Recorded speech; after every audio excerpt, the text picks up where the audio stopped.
Hi, Kian. Welcome to our little studio today with Superset, and thanks for joining. How's life treating you over on Maslow's side?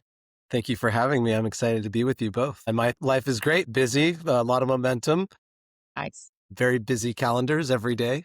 Yeah, nice. Talking to customers and prospects. I love it. that's the way. That's Yeah. the way. Fill the calendar, talk to people, share the love. Yeah. So let's start with your origin story. And what was the moment when Maslow stopped being an idea and became something you had to build? So what was happening around that time? Rewind the clock probably a few years back. I, I can't point to one given moment. For me, I've been fully locked on this problem for years. And I think the moment that I knew that it was possible to transform financial technology for nonprofits, that's what we're working on, was about 500 hours into discovery and talking with our clients. And this is post-COVID. So with consent, we're recording screens and learning about workflows and watching all the tabs and all the movements. And after studying that work, studying that tape and whiteboarding, we realized this is a financial problem. This is a financial transaction problem.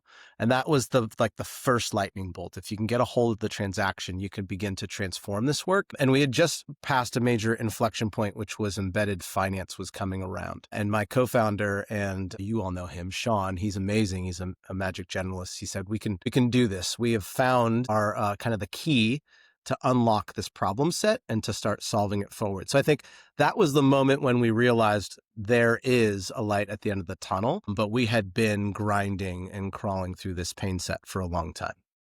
Yeah. I love that as a founder of the organization, you've lived the pain. So you not only stand in your customers' pain every day, talking to them and solving their needs, but you've lived it yourself. So you were in nonprofit yourself.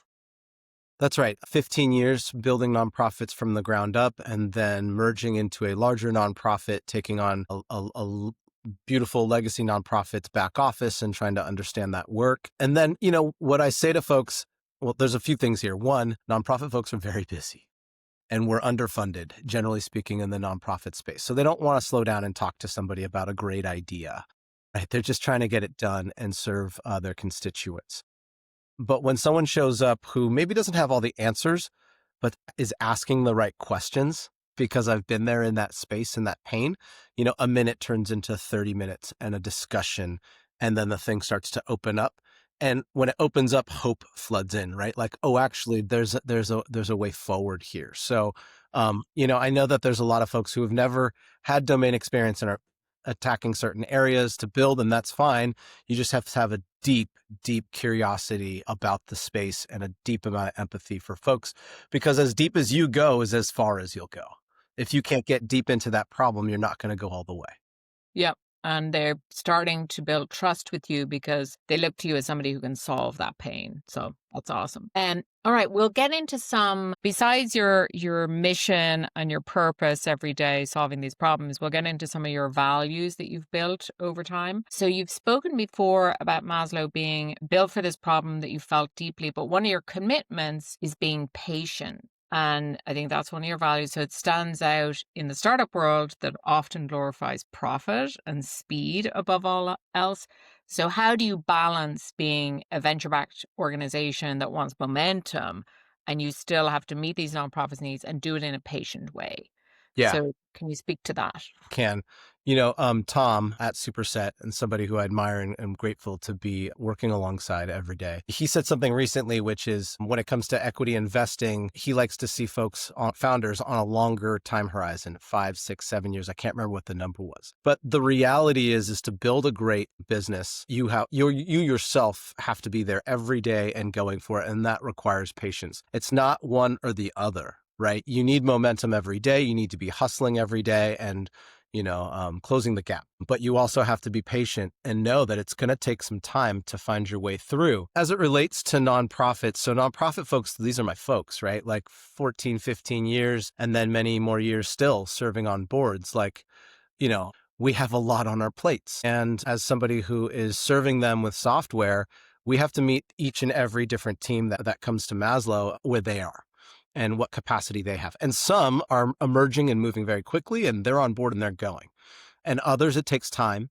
and they're mature, and there's a lot of folks on the team, and it's a buying collaborative.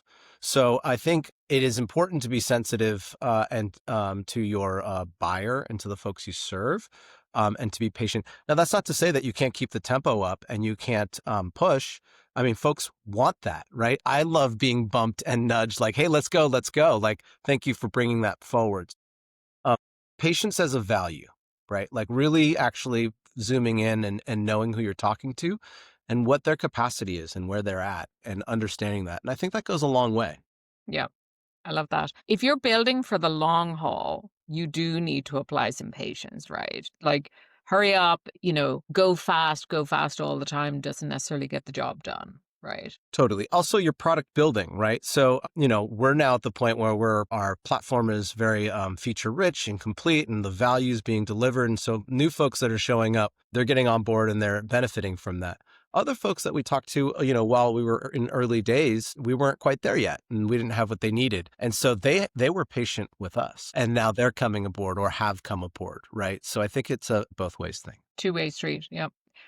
So Ela is joining me today from Superset, responsible for all things people, and culture is a critical part of that. So Ela, I know you have questions. Do you want to jump in here and ask Kian the next question? Maybe you're on mute. Absolutely. Thank you. You guys can hear me okay, right? Yeah. Perfect. So, Kian, I've been very curious about how Maslow and Superset's commitment to truth and transparency sort of is highlighted. Superset through integrity, Maslow through being prioritized per se. So, in the nonprofit tech space where there's a gap between what investors want to build and what organizations actually need, how has this shared value of honesty shaped difficult conversations at Maslow? And by that, do you mean between myself and Superset, myself and partners, or our customers, or specifically which direction are we, which part of Specifically, yeah. customers is what I was looking at. Yeah. Yeah. Well, I think, okay, transparency and honesty that is the thing, especially right now. I mean, it's always been the thing. I think if we have healthy, strong relationships, it's because we're transparent and we're honest with each other, right? And, I tell my children, if you don't feel there is a crazy hiss, Yeah, it is. It is hissy. Go on mute. Is it at my end? just wonder On what now. it's going to. We'll edit this part out. Yeah, yeah. I'll just pick it up from the start of that part. So your question about transparency and honesty. All right. Okay. Nonprofit folks are heart-led folks. That's not to say that they're not brilliant. They are. They're actually running the hardest economic organization type that there is. It's much harder than for-profit. And heart-led folks who are deep in the work with their communities, everything is about integrity. Everything is about honesty.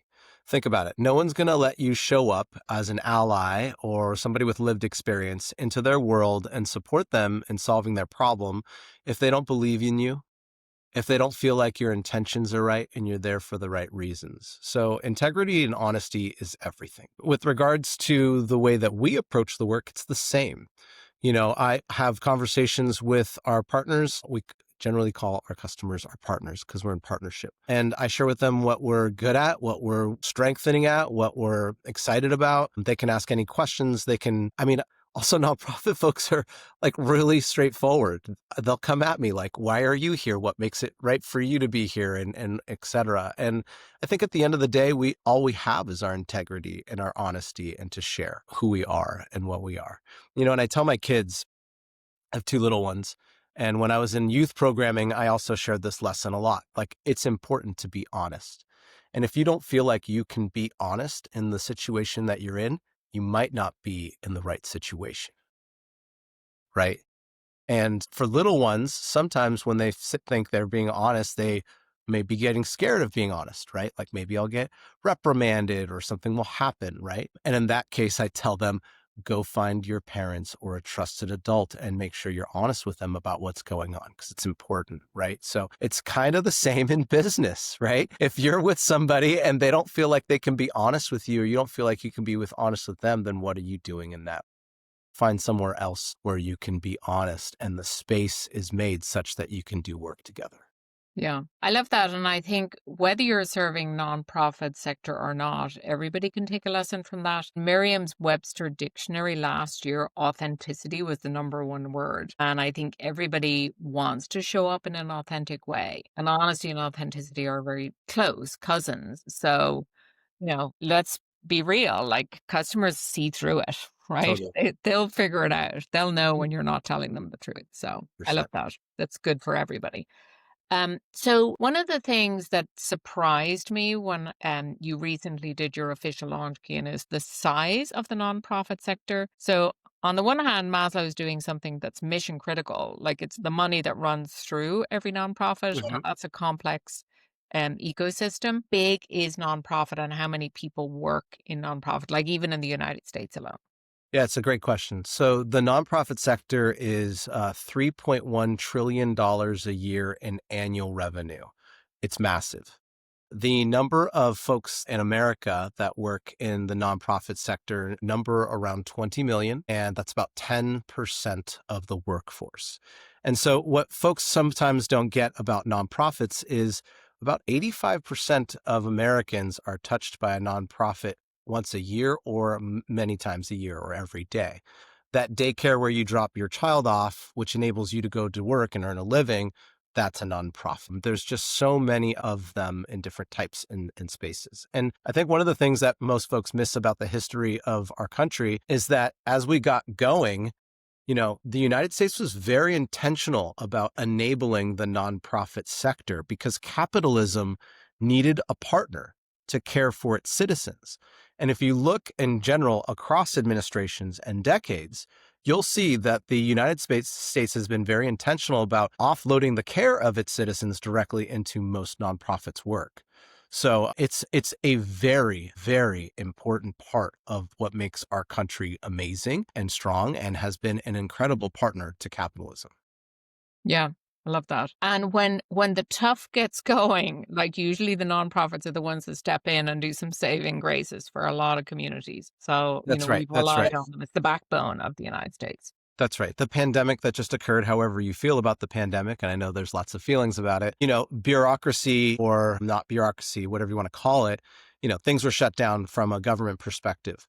And it was the nonprofits that were out in the streets delivering food, delivering money so folks can pay their rent and figuring it out by bicycle, by foot, whatever it took to get there. And they're always out front. The thing about nonprofits, and I want to also include our nonprofits are also churches and religious institutions. And religious institutions, churches, and all of the social service, human service nonprofits, they all work hand in hand.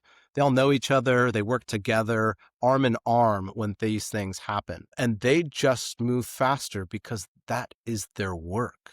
Their work has always been to care for our community and, our planet and our environment. And so when things are happening, they're already there.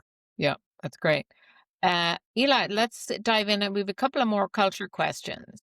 Yeah, absolutely. In fact, Kian, when you spoke about the culture bit and how you take the company forward, one of the things that I noticed when we were preparing for this conversation was that, some of your cultural anchors happen to have fur. And we noticed Harley, we noticed Jojo on your team page. So could you share a little bit about that? Like what kind of joy and presence do they play in your culture? Yes, we have some furry members of our team. There's a couple more that need to be added to our team page. I think adding Harley, which is a beautiful old, I think, blue nose pit. Adam, Harley's a blue nose pit. She's a Staffy. She's a Staffy pit. Staffordshire Terrier. Staffordshire Terrier. He's not a pit. Hey, That's an English heritage dog. she's a. Yeah. He looks like a beautiful pit to me, but so Harley is a rescue, and that is Sean, my co-founder and Magic Generalist and Chief Product Officer here. He found Harley on the side of the road in college, and he scooped her up, and she was badly bruised and beat up, and he took her home. And he has had her ever since. And she's an old gal now, and she's had a wonderful life, and he's always cared for her. And she's sweet as can be when you show up and see Harley. And we actually worked out of his house, in his hacker house for a while before we got our own office. She would come around and give us all, put her head down and and take those True. pets. And she's beautiful and we love her. And Jojo is Chad, our chief technology officer, Chad Haynes. He's amazing. Jojo is his cat. And Chad actually volunteers on the weekend and has for like almost 5 or 6 years with Cat Town in Oakland, a rescue for cats. So, I think, and Jojo's a very, very sweet and well-loved cat, but I think it's just an example of that we're human. We love our people, and sometimes our people are furry, and it's just a way to, have a little joy and levity in all of this. Calms you down in the storm, right? You Yeah. get that Yeah. Yeah. oxytocin hit every time you pet your animal. And, there's no like work-life balance or integration. We are what we are. We're doing what we do. We love who we love, and we bring that to work, whether we like it or not. I know some of the tech bros are like, culture is like no culture, and you just gotta just work really hard, man, and hustle. And we just killed HR, and we just killed this. And I'm just like, just a little bit too performative.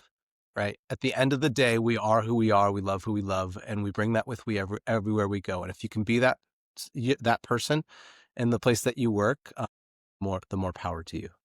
Yeah, that's great. So you've built a culture that's ambitious and grounded based on everything you just shared. What are some of the little everyday things you do with the team that exemplify your value? Well, I think the founder or the founders, the amount of energy they put down every day is going to be the bar for the team.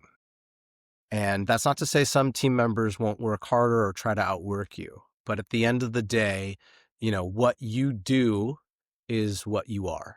And so, for me, this is a journey. It's almost a spiritual journey in terms of empowering others to do good and expand the amount of good. It lives inside of me. It's like a demonic force that I can't it's always taking over to try to solve these problems. I guess demonic isn't the right word, but it's a force. It's a powerful force that lives inside of me. And so it forces me to work hard every day and think about it every waking moment when I'm not with my family. And I think culture starts from there. Your system zero. For your nonprofit, for your for-profit, nonprofit, it doesn't matter. Your system zero. Everything gets built around what you bring and start with. Other things about our culture is, there's a lot of books and stuff out there. I think one of the most important ones is Radical Transparency or Radical Candor, I believe it's called. Yep. Radical But candor, yes. Just being do able to, workshops on it. yeah, right. You got to have the ability to communicate the hard stuff, and you got to be willing to do that, right? I mean, we have, tough conversations all the time. I mean, we're building a startup. If you're not having tough conversations all the time, you're not building a startup, right? Because there's a lot of trade-offs and a lot of decisions and a lot of tough calls. And so being able to communicate what we mean, what we need, doing it in the manner that is us and being accepted for it and knowing that it's going to be okay to share what you need to share and we'll get through it, like that really matters, right? That actually increases speed and velocity. Lots of folks, and certain generations more so than others, they might be a little bit passive about what's going on inside, and they're a little slower to share. And so you have to create a space where it's understood that you should share, you must share if you believe deeply in this, so that we can get through these questions and problems faster and move faster. So I think, clock speed of the founders, right? Your system zero and everything's built on you. So speed is everything. And then ensuring that hard conversations are always happening, because they should be happening.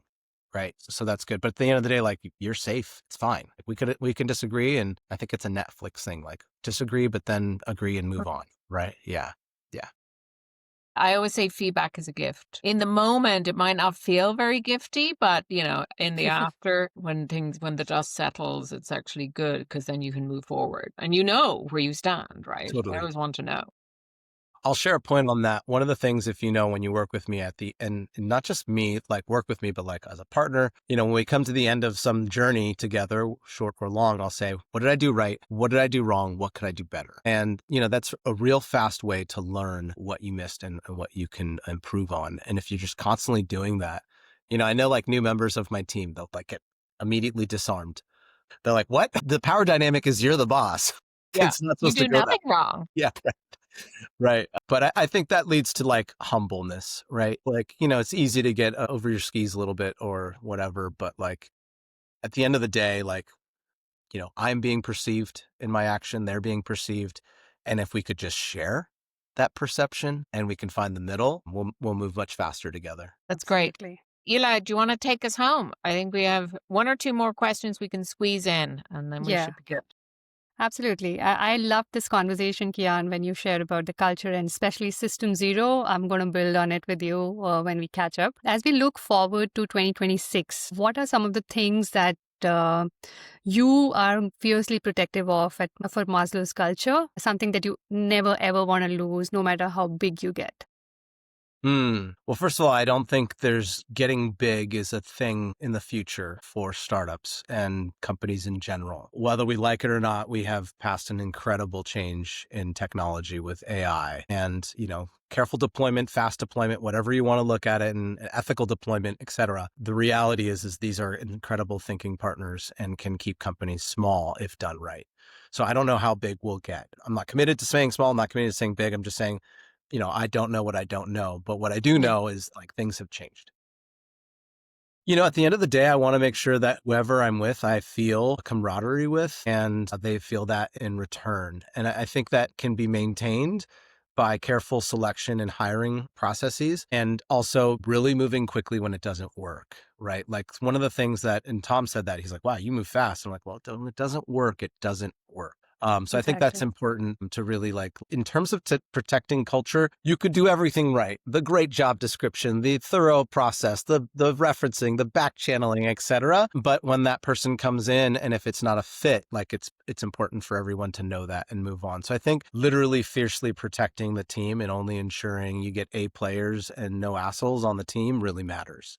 The other thing is that with momentum and growth and scale comes outside pressures and a lot of noise in terms of where to take the company. So I think having deep conviction on our direction and remembering at the end of the day, what we're delivering here is value to the nonprofit and to our partners so that they can add value in their communities and their world and grow that value and create more good. That drives every decision. Right? There's so many choices available to us in terms of our product roadmap. But at the end of the day, if we're building what they want and need, and we're seeing that blossom in great service, that comes back and feeds the culture, right? That brings the stoke, that brings the joy, right? When they're in our Slack channel blowing us up with love, or when we hear about people talking about us and then it comes back to us, I just had to learn about you all or track you down and learn about this. That's everything. So I think, culture, sometimes we think about culture in this circle, everybody inside the office, et cetera. Absolutely not. Culture is what's happening between you and those that you are, you love deeply enough to build for. How you show up. Yeah. Exactly. Yeah. Yeah, it's right. not about those team meetings and the trust falls, etc. I think it's exactly what you just said. Last question, Deirdre, shall I go ahead? Go for it. So perfect. Yeah, if you were to finish this sentence, building Maslow has taught me that. How would you complete this today? When you advance me these questions, I was like, oh my gosh, that's a podcast all by itself. There's so many lessons. From a personal perspective, from a founder's perspective, the founder's life doesn't get easier the higher up the mountain you go. It gets more complex and it gets harder. So, there's, I think, lots of founders have said, if I knew what I knew now, I wouldn't have done it or whatever. I would still have done it. There's no doubt about it. But I will say, we're still getting that crazy feedback. Just clipped it. I'm not sure if that did it. I can't put echo cancellation on Ela's because it's already in. We're already started. I'm trying to. But anyway, maybe go on mute, Ela, just in case. I'll just restart real quick. Yeah, I think I was on mute already, so it might just be the system, but we can figure it out. We can get started. If you want me to repeat the question, I can. I'll just pick up where you left from the question. So when I read that question, I thought this is a podcast all by itself because there's a lot of lessons for founders and for those who are building in a startup space. Personally, what I've come to understand is the higher up the mountain you get, the harder the work and the more complex. So this idea that it gets easier, with scaling or momentum or whatever, that's not true. It's just most founders that have been there, they get it. And there's this funny one that goes around that's if I knew what I knew, I wouldn't have founded a company. That's not the case for me, but I was unaware of how deeply complex it gets. And then that comes back to being able to say no a lot. So you get this, it's more than a meme, like how many no's have you said today? Like that's real. That's real. I think it's really important to make sure that you're really good with your time and that you just understand clearly that there's a lot of complexity as you go. It just grows with a big company or a company that's scaling. Ela, maybe we can come back to that question. I think I may have lost the thread for some reason. I got distracted. Just can we just take a If we were to finish this sentence, building Maslow has taught me that. right. How would you complete it today? So building Maslow has taught me that there's a lot of complexity, and the complexity increases as you start to scale or go higher up the mountain. Building Maslow has taught me that people are everything. And whether it's a small team or a big team, the sum of that team is your power and how far you can go. And that really matters. And so again, people are everything, and so building Maslow has taught me that you need to have the best players. And I think it's good to great where it's like you need to be quick about getting people off the bus that aren't, or moving them to the right seat, but getting them off the bus, because if you don't have the right people, you're not going to make it. That's the bottom line. That's the bottom line. And so building Maslow has taught me that it gets more complex as it goes. Make sure you're good at saying no, so that you can guard your time and stay focused on what matters. Building Maslow has taught me that you need fantastic people. And if someone's not a fit, you need to be quick about moving them off the bus because it's best for everyone. Awesome. Love that. At Superset, we say people, customers, product in that order. Nice. Yeah. If you don't have the right people, you're not going to be able to serve those customers. And then, of course, the product will come later because you need the customer voice to tell you what product to build. That's right. That's right. Well, that's what I loved about the last summit, the outside in, which is, are we really making sure that we're being led by what the outside world is asking of us and needs of us, right? And really centering, that just comes down to centering the customer. Great. I'm good. Eli, you good?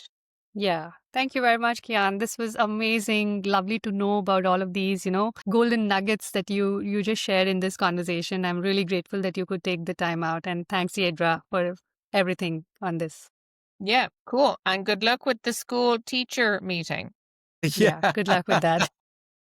Top of the class, right? Yes, being a dad while being a startup guy. Yep. All right. See you All soon. right. Thank you. Thank Take you. care. Bye-bye.